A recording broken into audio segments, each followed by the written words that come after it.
The idea's being batted around in London that to tackle the problems we got with stop and search and all that stuff that still rumble on, should we consider recruiting a black or Asian officer for each white officer? Now, no one's really decided whether... My worry about all that, I've always been in favour of tackling discrimination.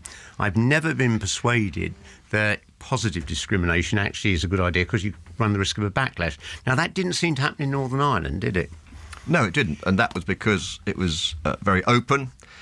It was supported by the government. It was supported by the European courts as well, and we were very clear that to have an effective police service, you need that service to be representative. That's just a general good principle of policing.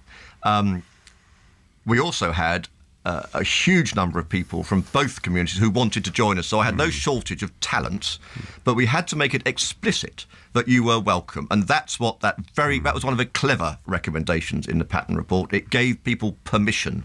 It wasn't around terrorists joining policing. It was around those who had, from that community, who had historically intimidated, threatened and killed people for joining the police, to step back and allow the next generation to join. And that's what they did. And anyone that tells you, the quality of people are not there in different communities is talking it out of their backside. But there were lots of people who wanted to join, and they did, and they're brilliant cops. If you were running the Met now, would you be thinking of bringing in a one-for-one recruitment policy? Thank you for yet again reminding me.